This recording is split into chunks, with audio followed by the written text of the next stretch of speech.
आज के इस वीडियो में हम लोग बात करेंगे F-35 लाइटनिंग 2 के बारे में। देखिए, जब भी हम लोग बात करते हैं इस फाइटर जेट को लेकर, तो इंडिया में इस फाइटर जेट को लेकर ओपिनियंस काफी ज्यादा एक्सट्रीम होती हैं। कुछ लोगों की तरफ से कहा जाता है कि ये फाइटर जेट बिल्कुल बेकार है, इसमें बहुत सारी परेशानियां हैं और ये प्रोग्राम ही ऑलमोस्ट $1 ट्रिलियन वेस्टेज है। वहीं दूसरी ओर बहुत सारे लोगों की तरफ से कहा जाता है कि ये बिल्कुल परफेक्ट फाइटर जेट है और इसके साथ में कोई भी परेशानी नहीं है। इनफैक्ट भारत को ये फाइटर जेट खरीदना चाहिए। देखिए, जैसा कि हम लोग आमतौर पर आपको कहते हैं कि रियलिटी कहीं दो एक्सट्रीम ओपिनियंस के बीच में होती है और इस केस में भी काफी हद तक रियलिटी इन दोनों एक्सट्रीम ओपिनियंस के बीच में है। देखिए, जो लोग ये चीज कहते हैं कि ये फाइटर जेट बिल्कुल बेकार है, उनको समझना चाहिए कि 16 देशों की एयरफोर्स ने इस फाइटर जेट को चुना है और अगर इजराइल जैसी कंट्री इस फाइटर जेट को चुनती है तो आपको ये चीज समझना चाहिए कि फाइटर जेट में कुछ बात है, तभी उसको सेलेक्ट किया गया है, क्योंकि उनकी एग्जिस्टेंस उनकी आर्म फोर्सेस के ऊपर काफी हद तक डिपेंडेंट है। वहीं पर जिन लोगों की तरफ से ये कहा जाता है कि ये फाइटर जेट बिल्कुल परफेक्ट है, इसमें कोई परेशानियां नहीं है, तो उनको ये समझना पड़ेगा कि इस तरीके की न्यूज जिसको अभी आप अपनी स्क्रीन के ऊपर देख रहे हैं, ये क्यों आती है। देखिए, भारत में इस फाइटर जेट को लेकर जो एक्सट्रीम ओपिनियंस हैं, उसके पीछे इस फाइटर जेट की कैपेबिलिटी का हाथ नहीं है। काफी हद तक उसके पीछे कारण है यूनाइटेड स्टेट्स ऑफ अमेरिका की पॉलिसीज और उनकी अप्रोच का। देखिए, यूएस से जब भी कोई चीज अक्वायर की जाती है तो उसके साथ में बहुत सारी स्ट्रिंग्स अटैच्ड होती हैं और जिस तरीके की इंडिपेंडेंट पॉलिसी इंडिया परस्यू करता है, उसके साथ में ये स्ट्रिंग्स काफी ज्यादा पेनफुल हो जाती हैं और यही कारण है कि इंडिया में यूएस वेपन सिस्टम्स को लेकर बहुत ज्यादा एक्सट्रीम ओपिनियंस मिलती हैं। एज सच अगर फाइटर जेट की कैपेबिलिटी की बात की जाए तो ये चीज हम सब जानते हैं कि ये एक 5th जनरेशन फाइटर जेट है और टेक्नोलॉजी के हिसाब से ये फाइटर जेट इस समय अवेलेबल जितने भी फाइटर जेट्स हैं उसमें सबसे ज्यादा एडवांस है।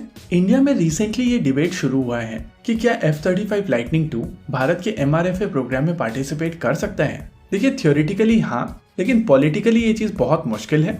वहीं पर कई लोगों की तरफ से कहा जाता है कि F-35 लाइटनिंग 2 इतना ज्यादा कॉस्टली है कि इस फाइटर जेट को सस्टेन नहीं किया जा सकता है।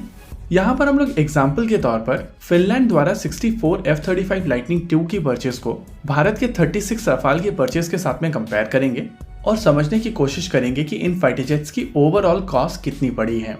भारत ने जब फ्रांस से 36 रफाल खरीदे थे तो इस डील की ओवरऑल कॉस्ट $8.7 बिलियन की हुई थी और इस डील में फाइटर जेट्स के साथ साथ weapon systems, airbase modification, training और परफॉर्मेंस बेस्ड लॉजिस्टिक्स को इंक्लूड किया गया था। इस इंक्लूजन के बाद में कहा जा सकता है कि एक यूनिट फाइटर जेट की कॉस्ट $247.1 मिलियन की हुई थी और बहुत सारे लोगों की तरफ से कहा जाता है कि इसका जो फॉलो ऑन ऑर्डर दिया जाएगा वो कंपैरेटिवली कम होगा, क्योंकि यहाँ पर training, infrastructure development, performance based logistics और इंडिया स्पेसिफिक एनहेंसमेंट के पैसे नहीं देने पड़ेंगे। वैसे आपको हम लोग यहाँ पर ये चीज बता देते हैं कि इस समय भारतीय वायुसेना के पास में जो रफाल फाइटर जेट्स अवेलेबल हैं वो F3R स्टैंडर्ड के हैं, लेकिन इसका जो फॉलो ऑन ऑर्डर दिया जाएगा वो F4 स्टैंडर्ड का होगा और अभी तक F4 स्टैंडर्ड के रफाल फाइटर जेट बनकर तैयार नहीं हुए हैं। लेकिन क्योंकि उन फाइटर जेट्स में इंप्रूव टेक्नोलॉजी होगी तो नेचुरली उनकी कॉस्ट ज्यादा होगी। साथ ही भारतीय वायुसेना ने जो रफाल फाइटर जेट खरीदे थे वो साल 2016 में खरीदे थे और यहाँ पर इन्फ्लेशन को भी कंसिडर करना पड़ेगा। एनीवेज, वहीं अगर बात की जाए F-35 लाइटनिंग 2 परचेज की तो फिनलैंड ने रिसेंटली 64 यूनिट F-35 लाइटनिंग 2 की एक डील साइन की है और इस डील के तहत 64 यूनिट $9.4 बिलियन की लागत में यूएस की तरफ से फिनलैंड को सप्लाई किए जाएंगे। इस कंपटीशन में F-15 के साथ में बोइंग, ग्रिपेन के साथ में स्वीडन, रफाल के साथ में फ्रांस और यूरोफाइटर टाइफून के साथ में ब्रिटेन था। इस $9.4 बिलियन की लागत में वेपन सिस्टम्स और सर्विस और मेंटेनेंस को इंक्लूड किया गया है। इसके अलावा 777 मिलियन यूरोस की लागत से फिनलैंड में हैंगर्स बनाए जाएंगे और 824 मिलियन यूरोस की लागत में इस फाइटर जेट को ऑप्टिमाइज किया जाएगा फिनलैंड की रिक्वायरमेंट को लेकर। यानी कि काफी हद तक जिस तरीके से हम लोगों ने इंडिया स्पेसिफिक एनहेंसमेंट रफाल में किए थे, वैसे यहाँ पर Finland specific changes F-35 lightning 2 में किए जाएंगे।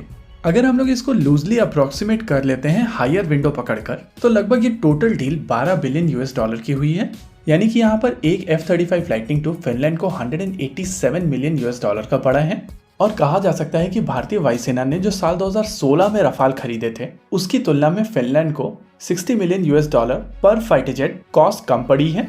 वैसे F-35 लाइटनिंग 2 की जो ऑपरेशनल कॉस्ट है वो रफाल की तुलना में नेचुरली ज्यादा होगी, क्योंकि F-35 लाइटनिंग 2 एक स्टेल्थ फाइटर जेट है। वहीं पर F-35 लाइटनिंग 2 को लेकर जो पब्लिकली अवेलेबल डेटा है उसके हिसाब से कहा जा सकता है कि इंडिया की रफाल परचेस और फिनलैंड की F-35 परचेस के बीच में जो कॉस्ट डिफरेंस है उसमें बेसिकली F-35 लाइटनिंग 2 को अगले 6 साल तक फ्री में ऑपरेट किया जा सकता है। देखिए, आपको यहाँ पर यह समझना पड़ेगा कि F-35 लाइटनिंग 2 की जो कॉस्ट है उसके कम होने के पीछे कारण है वॉल्यूम। जहां रफाल के करीब 250 के ऑर्डर पड़े हैं, वहीं केवल यूएस की तरफ से F-35 लाइटनिंग 2 के 2500 के ऑर्डर दिए गए हैं। और इसी वजह से जो इकोनॉमी ऑफ स्केल्स निकल कर आता है वो ओवरऑल फाइटर जेट की कॉस्ट को नीचे लेकर आता है। इसी इकोनॉमी ऑफ स्केल्स के चलते स्पेयर पार्ट्स की कॉस्ट भी कम हो जाती है, जिससे फाइटर जेट का ओवरऑल मेंटेनेंस भी कम हो जाता है। और इस वजह से ये चीज कही जा सकती है कि भले ही रफाल फाइटर जेट की ऑपरेटिंग कॉस्ट कम हो, लेकिन F-35 की एक्विजिशन कॉस्ट कम है और इसी वजह से दोनों फाइटर जेट की लाइफ साइकिल कॉस्ट ऑलमोस्ट बराबर होगी। लेकिन बात घूम फिर कर वहीं पर आती है कि यूएस के साथ में जब भी कोई वेपन सिस्टम डील होती है तो उसके साथ में बहुत सारी स्ट्रिंग अटैच्ड होती हैं, और जिस तरीके की इंडिपेंडेंट पॉलिसी भारत परस्यू करता है उसके साथ ये चीज अलाइन नहीं होती है। वहीं दूसरी ओर ये चीज ये भी दिखाती है कि क्यों MRFA स्ट्रेट फॉरवर्ड चीज नहीं है। भारत में हम लोग कई बार ये चीज कहते हैं कि भारतीय वायुसेना को 36 और रफाल खरीद कर ये MRFA वाली डील बंद कर लेनी चाहिए। वहीं दूसरी ओर हम लोग भारतीय वायुसेना को कई बार क्रिटिसाइज करते हैं कि MRFA डील को बहुत ज्यादा डिले किया जा रहा है और इसके ऊपर जल्द कोई डिसीजन क्यों नहीं लिया जाता। देखिए, 36 रफाल खरीद के भारत ने कहीं ना कहीं अपने आप को रफाल फाइटर जेट के ऊपर कमिट कर लिया है, लेकिन इस समय का जो F3R स्टैंडर्ड भारतीय वायुसेना यूज कर रही है वो आज की रिक्वायरमेंट के लिए एक बहुत ही बेहतरीन प्लेटफॉर्म है। लेकिन अगर कल की टेक्नोलॉजीज की बात की जाए, जैसे कि gallium nitride based AESA radar की या सेंसर्स की, तो करंट वेरिएंट में ये टेक्नोलॉजी नहीं है। साथ ही साथ रफाल के साथ में combat air teeming, hypersonic weapon systems और गैन बेस्ड जैमर्स जैसी टेक्नोलॉजीज भी इस समय मौजूद नहीं है। वहीं दूसरी ओर मार्केट में ग्रिपन और FA-18 जैसे fighter jets gallium nitride based sensors operate कर रहे हैं। वहीं LCA तेजस के साथ में कॉम्बैट एयर टीमिंग और FA-15 के साथ में HACM hypersonic cruise missile add की जा रही है। यानी कि ये चीज कही जा सकती है कि भारतीय वायुसेना के F3R स्टैंडर्ड के रफाल फाइटर जेट आने वाले 5 सालों के अंदर टेक्नोलॉजिकली इतने ज्यादा एडवांस नहीं रहेंगे। वहीं पर अगर F4 स्टैंडर्ड की बात की जाए तो ये साल 2025 के आसपास आने वाला है। यानी कि अगर आज भारत F3R स्टैंडर्ड के रफाल खरीदता है जिनकी कॉस्ट प्रैक्टिकली ज्यादा है, वो आने वाले 5 से 7 सालों के अंदर F4 स्टैंडर्ड पर अपग्रेड करने पड़ेंगे, जो लाइफ साइकिल कॉस्ट को और भी ज्यादा बढ़ा देगा। इसी के साथ आज के इस वीडियो में रखते हैं केवल इतना ही। वीडियो को अंत तक देखने के लिए धन्यवाद।